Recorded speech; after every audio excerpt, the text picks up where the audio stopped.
Boa noite. Muito bem-vindos à nossa instituição. É um prazer receber vocês. Vocês são da casa, então, para a gente é um prazer receber os nossos pacientes, que são muito queridos e que a gente trabalha com vocês, para que a gente realmente consiga trazer tudo que é de bom para vocês. Tá? Meu nome é Vilma Martins, eu sou diretora ou superintendente de ensino e pesquisa. E o que a gente queria falar hoje, o doutor Elano vai falar depois, ele se apresenta.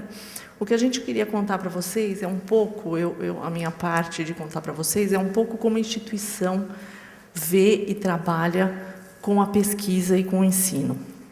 Aqui está a pesquisa, o paciente, o ensino. E essa figura simboliza exatamente como que a gente vê o nosso paciente, como que a gente vê isso integrado com a nossa capacidade de fazer pesquisa e de ensinar as pessoas. Então, nesse símbolo, eu quis mostrar que tudo isso para a instituição e tudo isso está conectado para trazer para o nosso paciente o que há de melhor, o que há de ponta, o que a gente conhece sobre pesquisa e sobre o que pode ser o maior benefício para o paciente. Então, a gente faz a pesquisa, a gente trabalha com a pesquisa e a gente trabalha também com o ensino. Então, a gente acredita que não tem nenhum valor se eu criar um conhecimento e se esse conhecimento não for levado para as pessoas. E ele ser levado para as pessoas pode ser levado para o paciente, ser levado para a população, ser levado para os nossos médicos, para todo o corpo que faz a assistência do paciente. Então, é com esse modelo que o hospital trabalha. Então, cada vez que se gera um conhecimento novo, esse conhecimento deve ser passado, deve ser ensinado, e o mais rápido que a gente consegue deve ser levado para o paciente, em benefício do paciente. Tá? Então, uma coisa muito importante para a nossa instituição, o doutor Elano vai falar com mais detalhes para vocês a respeito da pesquisa, mas o mais importante, a grande contribuição em como o paciente pode contribuir para que a gente faça esse ciclo cada vez ser mais virtuoso, é como a gente recebe os dados, todas as características clínicas, todas as características de cada paciente, como a gente armazena esses dados e como a gente trata as amostras que são, então, disponibilizadas para a nossa pesquisa. Então, vocês sabem que todos os pacientes que entram no hospital, a gente colhe dados a respeito de onde vocês moram, de idade, gênero, e a gente colhe todos os dados clínicos que acompanham vocês ao longo do tratamento. Tudo que a gente consegue saber antes, durante o tratamento e depois.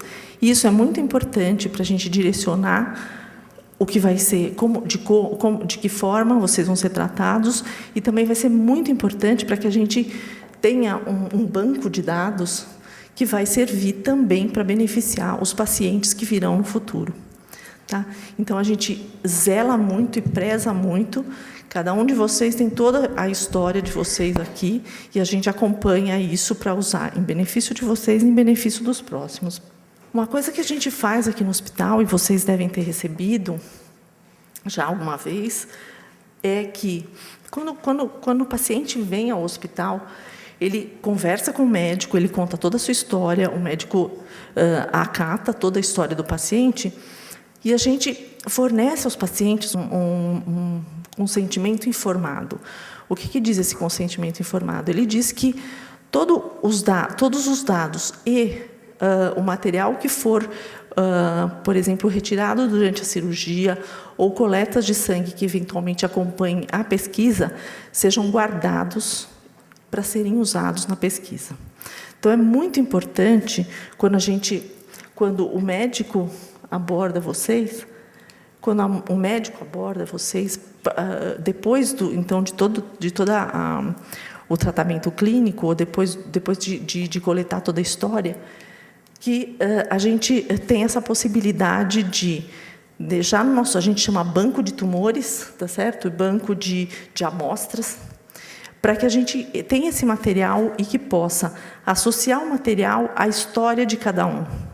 Esse material no primeiro momento, pode não trazer um benefício direto para o paciente que está fornecendo este material, mas ele com certeza vai ser em benefício dos pacientes que virão. E certamente quem assinou e consentiu que esse material ficasse disponível para pesquisa antes de vocês está contribuindo para o tratamento de vocês. Então, isso é esse banco que a gente chama de banco de tumores ou de amostra, ele existe no hospital há 18 anos.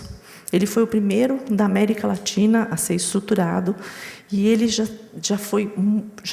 tem sido muito útil para gerar conhecimento. Então, por exemplo, o nosso banco contribuiu para o Genoma Câncer, vocês já devem ter ouvido o genoma humano, com dados então que são públicos e se agregaram aos dados de todo do mundo, então onde a gente tem o conhecimento dos pacientes do mundo inteiro a respeito dos seus dados genéticos ou das possíveis causas dos tumores. Quando vocês retornam ao consultório ou retornam para fazer uma cirurgia, uma biópsia, quando esse termo de consentimento é entregue para o hospital, vocês estão autorizando que durante a cirurgia, durante o procedimento, esse material seja doado a esse banco. A gente tem vários projetos agora, projetos bem interessantes, onde que tipo de projeto isso é feito? Então, a gente faz projetos relacionando, por exemplo, a genética de cada pessoa, da pessoa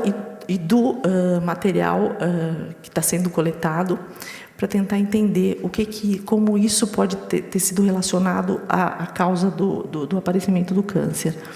E, além disso, nós temos vários projetos agora que estão coletando sangue periférico, para avaliar, por exemplo, resposta a tratamento. Então, em alguns momentos, o paciente está fazendo um tratamento e ele vai fazer ele ficou resistente àquele tratamento, vai iniciar um outro tratamento, e a gente pode coletar amostras para entender por que a resistência, qual eu poderia prever antes essa resistência e entrar com uma nova droga mais rapidamente. Então, nós temos vários estudos onde a gente acompanha durante o tratamento se a gente é capaz de prever a melhora, se a gente é capaz de prever que vai aparecer uma resposta a um determinado medicamento e a gente pode introduzir um outro. Então, esses são todos os projetos que estão em desenvolvimento com esse material. Isso é para dar uma ideia para vocês. Esse material todo é guardado de uma forma absolutamente organizada em freezers que são de temperatura menos 180. Para vocês terem ideia, os freezers que a gente tem em casa são menos 20. Esses são menos de 180, então é um material que vai ser congelado numa temperatura muito baixa para garantir a qualidade dessa amostra, que a gente consiga fazer as pesquisas que a gente quer. Nós conseguimos avaliar todo esse material, então conseguimos preparar essas amostras, aqui como são esses freezers, como esse material é guardado.